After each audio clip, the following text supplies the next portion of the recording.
Welcome back to the channel, and if you're new here, hey, what's up? I'm Anita. I'm a Bachelor of Health Science graduate, a huge fitness and health enthusiast, and an online fitness coach and content creator. It's Friday today, which means it's my meal planning day, my grocery day, so I figured why not dive into the fundamentals of meal planning together. Whether you're a busy professional, a busy mom, a busy student, or you just want to start eating healthier in general, meal planning is a game changer. And if you find that you're always struggling trying to decide what to eat every single day, or you keep resorting to unhealthy takeout, then this video is for you. I'm going to show you how to plan your meals for the week ahead, saving you time, money, and stress. So let's dive right in.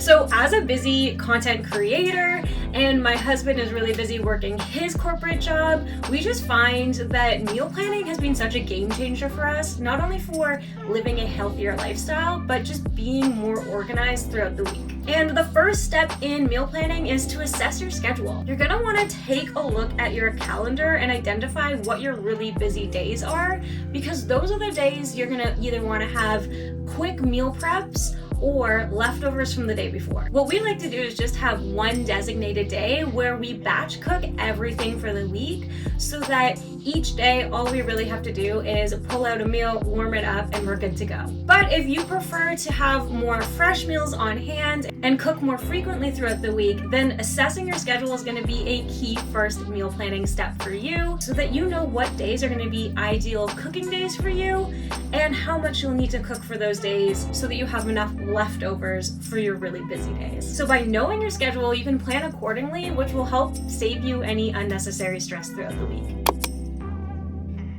Okay, so next it's time to set your goals. What do you want to achieve with your meals? Are you trying to lose weight? Are you trying to build muscle? Are you just aiming to eat healthier or have a balanced diet? For us right now, the goal is to build muscle. So we're eating a little bit of bigger meals right now, really focusing on protein intake and not shying away from carbs. By knowing your goals, you can plan meals that align with them, which will help you stay on track. Okay, now comes the fun part, browsing recipes and creating a menu. And I don't know about you, but I love looking for meal plan inspiration on Pinterest. But I know a lot of people love trying out the viral TikTok recipes too. So I'm curious, where is your go-to spot for meal inspiration? Is it Instagram, TikTok, Pinterest, or somewhere else? Let me know in the comments below. When you are looking for recipe inspiration, just make sure that you're considering your dietary preferences and any dietary restrictions that you might have. Anything goes, so we do eat dairy, we eat wheat, we eat carbs, we don't shy away from any of that. So it makes this part way more fun and a little bit easier too. So once you have some recipes that are really standing out to you that you want to try for next week, create your menu for the week, assigning those recipes to specific days. What we find that is really helpful for us, that really creates less stress and makes this a way easier process, is to have one set menu for the entire week. So we'll eat the same breakfast, same lunch, and same dinner every day, Monday to Friday. But if you're someone who needs it changed up a little bit more, then you could always create two menus, menu A and menu B, and alternate between the two of them throughout the week.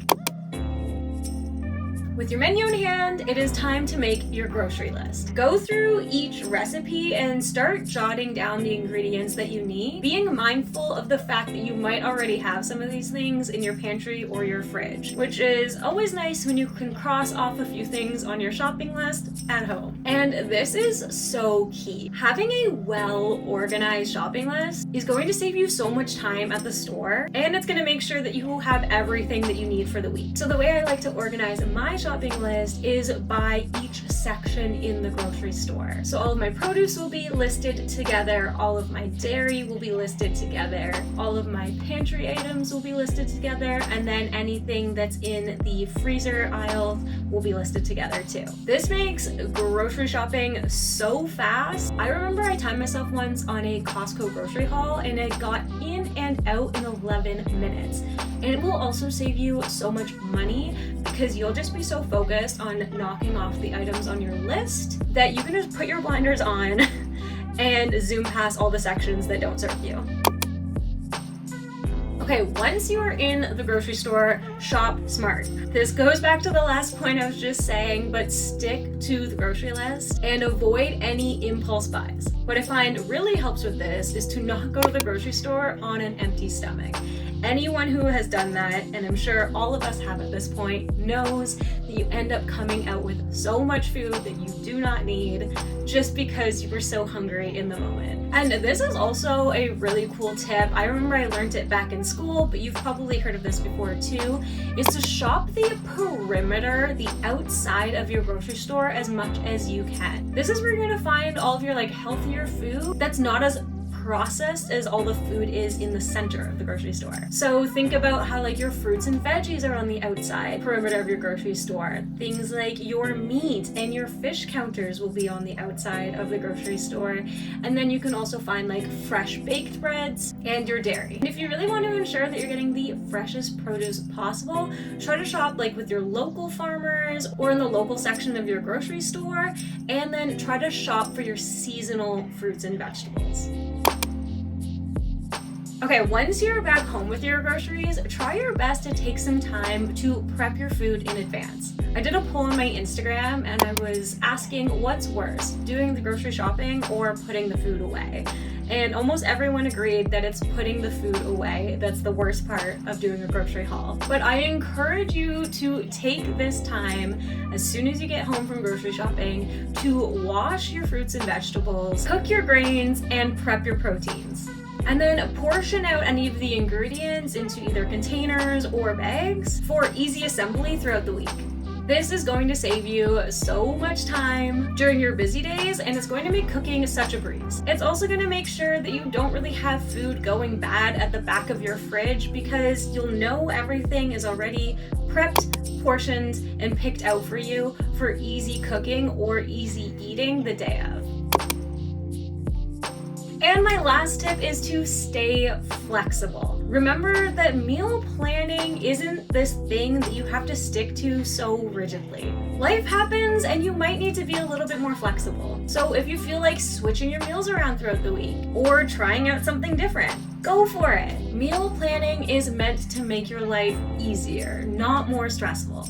And there you have it. That's my 7-step guide to planning your meals for the week ahead. By taking the time to assess your schedule, set your goals, create your menu, and shop smart, you'll be on your way to healthier eating and a more organized life. I hope you found this video helpful, and if you did, give it a thumbs up so it can get pushed out to more people like you. And don't forget to subscribe to the channel if you want to see more content on fitness tips, self-care tips, and lifestyle content. Let me know in the comments below if you have any questions. And again, let me know where you like to get your recipe inspiration from. Is it Instagram? Is it TikTok? Is it Pinterest? Are there certain accounts that are your go-to spot for finding recipe inspiration? I want to know. And don't forget that when you feel good, you end up looking really good, and then you end up spreading really good to the people around you. And that's what this channel is all about. I'll see you guys on the next one.